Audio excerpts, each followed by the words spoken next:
Atenção!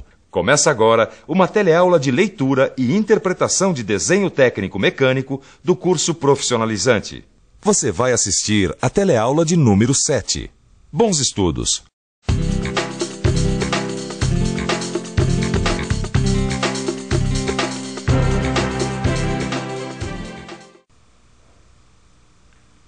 Oi! Na última teleaula a gente viu que nem sempre a projeção ortográfica representa o modelo em sua verdadeira grandeza.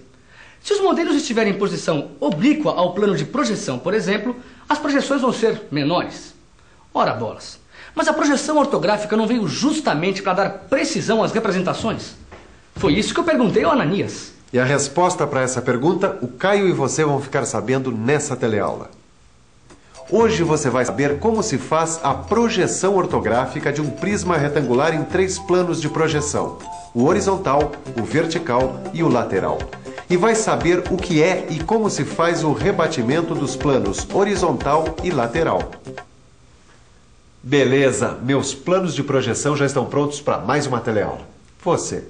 Então, vamos em frente que atrás vem gente. Quer dizer, vem mais informação sobre projeção ortográfica.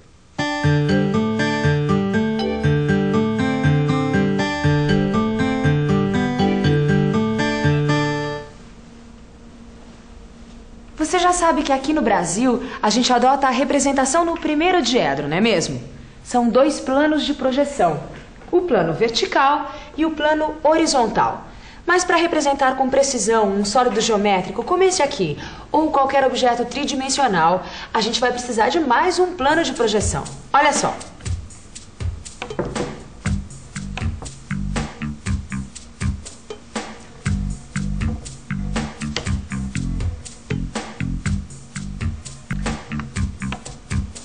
A gente vai utilizar um terceiro plano, que é ao mesmo tempo perpendicular ao plano vertical e ao plano horizontal. Ele é chamado plano lateral. Vamos até ali que eu acho que fica mais fácil de entender. Aqui a gente tem os 3 planos de projeção. Parece um canto de parede, não é mesmo? Muito bem, para se ter total precisão, a gente precisa ver de frente, de cima e de lado. Quer dizer, o prisma precisa ser projetado no plano vertical, no plano horizontal e no plano lateral. Mas será que precisa mesmo das 3 projeções? Uma só não é suficiente? Pronto, Caio. Eu vou responder essa pergunta de uma vez por todas. Olhando essa projeção, você consegue imaginar o modelo? Não, fica faltando informação, né? É isso mesmo. O modelo dessa projeção pode muito bem ter sido essa chapa ou esse prisma retangular. É verdade. A gente precisa de mais de uma projeção. Mas será que 2 não são suficientes? Às vezes, mas na maioria dos casos, para dar conta de todos os detalhes, nós vamos precisar de 3 projeções. Já sei. Plano vertical, plano horizontal e plano lateral. Que tal se a gente começasse por esse prisma retangular aqui? Excelente ideia. Vamos lá? Está na hora de aprender como se faz a projeção ortográfica do prisma retangular. Você acha melhor mesmo? Acho, fica mais fácil de entender. Você tem razão. Muito bem. Para você entender direitinho a projeção ortográfica do prisma nos 3 planos de projeção, a gente vai fazer cada uma delas separadamente. E a gente vai começar pela projeção ortográfica no plano vertical. Nesse caso, o objeto vai estar sendo visto daqui, ó, de frente. Vamos ver então como se faz essa projeção. Bom, esse prisma é limitado por 6 faces retangulares. Repare que essas 2 são paralelas ao plano de projeção e as outras 4 são perpendiculares. Para obter a projeção ortográfica, é só traçar as linhas projetantes a partir dos vértices do prisma. E o resultado é esse: um retângulo idêntico às faces paralelas ao plano de projeção. Peraí, acho que agora eu entendi. A gente já viu isso na última teleaula. Como essas 2 faces são paralelas ao plano vertical, a projeção representa essas faces em sua verdadeira grandeza. Na projeção, tanto o comprimento como a altura do prisma já estão representados na sua medida exata, não é isso? Perfeito. E como as outras faces são perpendiculares a esse plano, as suas projeções são segmentos de reta. Preste atenção. A projeção ortográfica do prisma visto de frente é chamada de vista frontal. Só que a vista frontal não é suficiente para dar a ideia exata do prisma. A gente vai precisar de mais projeções do prisma nos outros planos do diedro. Plano horizontal? Isso, chegou a hora de fazer a projeção no plano horizontal, como se o prisma estivesse sendo observado de cima. Repare que agora são as faces de cima e de baixo que são paralelas ao plano de projeção, enquanto as outras são perpendiculares. Então, vamos à projeção. É a mesma coisa. É só traçar as linhas projetantes passando pelos vértices do prisma. E o resultado também é um retângulo. Só que agora é um retângulo idêntico às faces de cima e de baixo, que são paralelas ao plano. É isso mesmo que você está pensando, Caio. Nesse caso, a projeção ortográfica no plano horizontal é uma representação em verdadeira grandeza das faces superior e inferior do prisma. Quer dizer, a gente tem aqui nessa projeção o comprimento e a largura do prisma. Essa projeção no plano horizontal não tem um nome, não? É claro que tem, e você já deve estar imaginando que nome é esse, não é mesmo? Como o observador está olhando o modelo nessa direção aqui de cima, essa projeção é chamada de vista superior. Agora só falta a projeção... Opa, peraí. Na vista frontal, a gente tem o comprimento e a altura do prisma em verdadeira grandeza. Na vista superior, a gente tem o comprimento e a largura desse prisma também em verdadeira grandeza. Ora, se a gente tem o comprimento, a altura e a largura do prisma, para que a gente precisa de outra projeção? Boa pergunta. Para que a gente precisa de outra projeção? Vamos pensar um pouco? Vamos pensar um pouco. Para que outra projeção? Deixa eu ver. Ah, já sei. É que na mecânica, normalmente as peças são bem mais complexas que um simples prisma retangular. É isso. Tem peças com rebaixos, com chanfros, com elementos arredondados. Enfim, tem peça de tudo quanto é jeito. Sem dúvida, é melhor ter mais de uma projeção, além da vista frontal e da vista superior. Mas que projeção é esta? Para completar a ideia do prisma, a gente precisa de mais uma projeção, sim. E essa aqui, como se o observador estivesse vendo o prisma daqui, olha, de lado.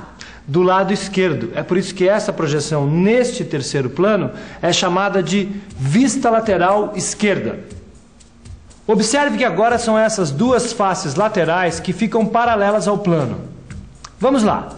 Linhas projetantes passando pelos vértices. E aí está a vista lateral esquerda. É claro que essa vista representa em verdadeira grandeza as faces paralelas ao plano de projeção. Até agora eu estou registrando tudo, Ananias. Mas será que não dá para ver essas três projeções sendo feitas ao mesmo tempo? É claro que dá. E é isso que a gente vai ver agora. Veja só. Aí está o nosso prisma projetado nos três planos ao mesmo tempo. Agora, vamos ver como é que fica sem o modelo e as linhas projetantes. Temos aí as três vistas, frontal, superior e lateral esquerda. Essas linhas mais estreitas que ligam as projeções são chamadas de linhas projetantes auxiliares. Elas servem para relacionar os elementos nas diferentes vistas. Guarde bem isso, Caio. E você também. A projeção no plano vertical dá origem à vista frontal. No plano horizontal, à vista superior. E no plano lateral, a vista lateral esquerda. Ok. Então vamos lá. Vista frontal, vista superior e vista lateral. Tudo bem, Ananias. Eu concordo que essas três projeções representam perfeitamente todos os elementos desse prisma. Mas eu nunca vi ninguém levar um diedro como esse na linha de produção para explicar como é que a peça tem que ser. É aí que está a beleza do negócio. Preste atenção que agora eu vou mostrar o pulo do gato da projeção orográfica. Olha só. Aqui no diedro, as três projeções estão ocupando três planos diferentes, não é mesmo? Agora, tchan, tchan, tchan, tchan. Todas as projeções estão no mesmo plano. Isso que eu acabei de fazer chama-se rebatimento dos planos de projeção horizontal e lateral. Rebatimento dos planos de projeção horizontal e lateral. Repete que isso é importante, hein? Isso é muito simples. Veja só. Primeiro a gente deixa o plano vertical fixo e gira os outros dois planos. Assim a gente vai ter a vista frontal, a vista de cima e a vista lateral esquerda, todas projetadas num único plano. Vamos ver de novo para que fique tudo muito claro. Desde o começo, projeção do prisma, agora só as projeções. E, finalmente, o rebatimento dos planos. As linhas de intersecção dos planos e as linhas projetantes auxiliares são apagadas, ficando apenas o contorno das projeções. Muito bem. Com o rebatimento, a gente conseguiu representar esse prisma, que tem 3 dimensões, numa superfície plana, com 2 dimensões, a folha de papel. Isso com absoluta precisão, em verdadeira grandeza. Guarde bem essas posições, pois é assim que elas sempre aparecem no desenho técnico feito no primeiro diedro. Vista frontal, aqui embaixo, vista superior e aqui ao lado a vista lateral esquerda. É só reparar nos desenhos técnicos para comprovar isso na prática. As posições relativas das vistas nunca mudam. Vista frontal, embaixo, vista superior e do lado, vista lateral esquerda. No primeiro diedro é sempre assim. Opa, peraí. Como as projeções estão todas em verdadeira grandeza, eu posso conseguir aqui as medidas do comprimento, da largura e da altura do prisma. Quer ver só? E daí? E daí com as medidas C, L e H obtidas aqui, eu posso muito bem traçar a perspectiva isométrica do prisma. Não falei? O Caio tem toda a razão. A partir das medidas de comprimento, largura e altura obtidas nas projeções, é possível traçar a perspectiva isométrica do prisma. Mas a gente já viu isso numa teleaula, lembra?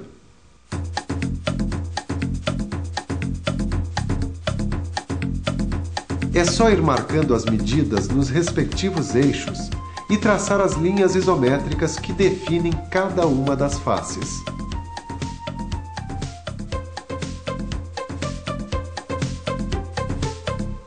O que é que o senhor está fazendo? Eu fiz o traçado da perspectiva isométrica de um outro prisma retangular de medidas C, L e H. Isso para mostrar que é possível fazer o inverso do que a gente acabou de ver.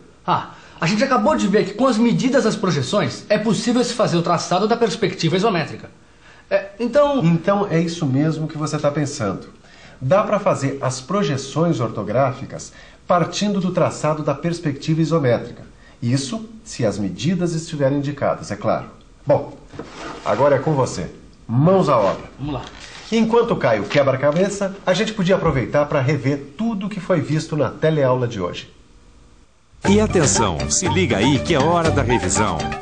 Na teleaula de hoje, você viu a representação de um modelo tridimensional e viu que para isso são usados, além do plano vertical e horizontal do primeiro diedro, um terceiro plano lateral.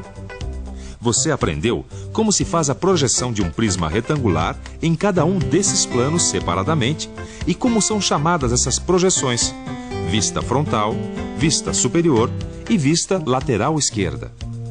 Você ficou sabendo o que é e como se faz o rebatimento dos planos horizontal e lateral e viu que, graças a ele, é possível representar com total precisão um objeto tridimensional numa folha de papel. Por último, você viu que dá para fazer o traçado da perspectiva isométrica de um modelo a partir de suas projeções ortográficas e vice-versa.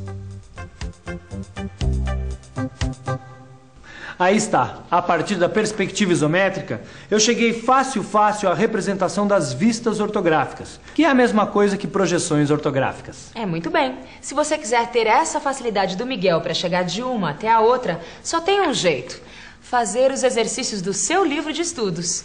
É verdade, eu tive que exercitar muito para ter essa prática. Eu também. Agora é a sua vez. Até a próxima teleaula.